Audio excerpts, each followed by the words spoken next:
Spanish E is pronounced much like the English double E in words like feet and seek. The main difference being that English E is a bit more drawn out, while Spanish E is a bit shorter. E. E. Listen to these Spanish words.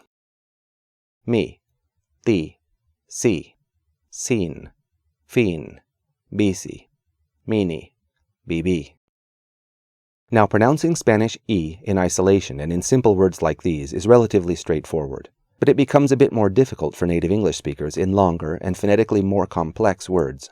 One category of words that's particularly vexing for native English-speaking students is English-Spanish cognates, in which the I in the English version is the short I. A perfect example is the word importante. Native English-speaking students of Spanish tend to want to pronounce this word with an English-style short I at the beginning. Observe the pronunciation of importante in the two contrasting accents. Importante, importante, importante, importante, importante, importante. One thing that makes this word even trickier for English speakers is that it's often preceded by this word. The problem we have is that our English speaker intuition tells us that we ought to pronounce the I of importante differently from the E sound at the end of muy to distinguish them from each other. So we intuitively say something like muy importante. I've even heard some English speakers say muy importante. Spanish E is not pronounced like short I or E. It's pronounced E. And this phenomenon of changing the quality of adjacent vowels to distinguish them from each other doesn't occur in Spanish. In Spanish, when one word ends in a vowel and the next word starts with the same vowel, the two flow together into a single vowel sound. So these two words together are pronounced muy importante. Here are examples of Spanish words that an English speaker might be tempted to pronounce with an English-style short I, pronounced with the two contrasting accents. División, división, sistema, sistema, límite, límite, continente, continente, diferente, diferente. There are literally hundreds of short I cognates like these. And then of course we have many cognates that begin with im or in.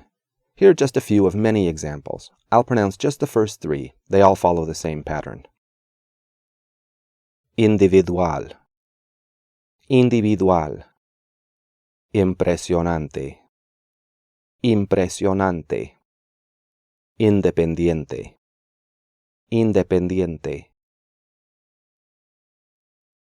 Spanish O is superficially similar to American English long O, but there are important differences. Spanish O is just a bit higher and brighter, shorter and more tense, and also a monophthong. American English long O is darker, more rounded, and longer, and it's a diphthong comprised of O and U. Listen to the word no, pronounced with the two contrasting accents. No, no, no, no, no, no. And here are some additional O words. Observe their pronunciation. Por, con, como, nos, todo, poco, tomo, pongo. I don't think anything more needs to be said about Spanish O. Just remember that it's a short monophthong, not a diphthong as it is in most English dialects. Spanish U is similar to the English oo sound in the word to.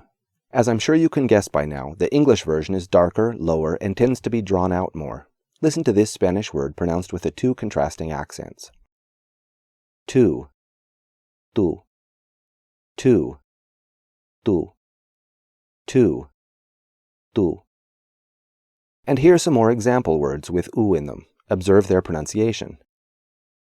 Un, su, uno, mucho, mundo, cruz, cubo, duda, menú, usa, punto.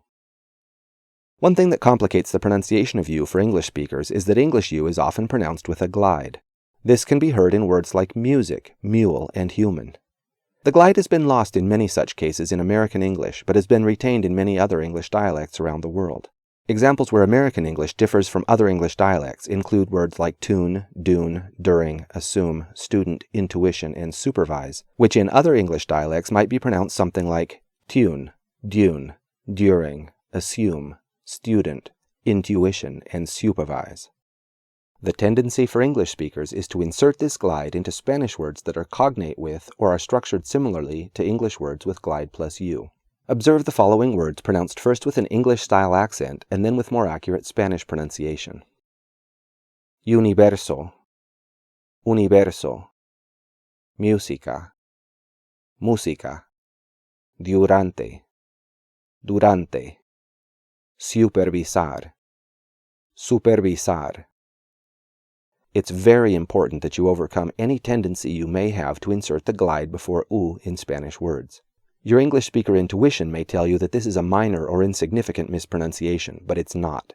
While different dialects of English treat the insertion of this glide differently, and we English speakers all understand each other just fine, Spanish never inserts a glide in this position. The U is just pronounced U. One additional complication for English speakers is that when D, S, or T precede U, those consonants are sometimes palatalized. Examples include words like educate, issue, and actual. What's happened here is that originally these words would have been pronounced something like educate, issue, and actual, but over time the glide sort of merged with the consonant, converting D to J, S to Sh, and T to Ch. The tendency for English speakers is to pronounce Spanish cognates of these English words with palatalized consonants. Observe these example words pronounced with each of the contrasting accents. Educación, educación. Gradual, gradual. Presión, presión. Cultura, cultura. Actual, actual. Individual, individual. Textura, textura. Espiritual, espiritual. The Englishized version of these are really, really bad pronunciations. There are two things going on here that simply don't happen in Spanish. The first is that Spanish doesn't insert the glide before U like this. The glide does appear all the time in Spanish diphthongs, but it isn't just routinely inserted before U. And the second is that Spanish doesn't palatalize consonants before the glide. Alright, this has been our introduction to Spanish vowels. In future videos, we'll discuss Spanish vowels in diphthongs, triphthongs, and hiatuses. If you've learned something from this video, please give it a like, and don't forget to subscribe so you don't miss out on future content. If you have any questions about the Spanish language, please ask in the comment section of any of my videos. I keep a running list of viewers' questions that I use in deciding what video to make next.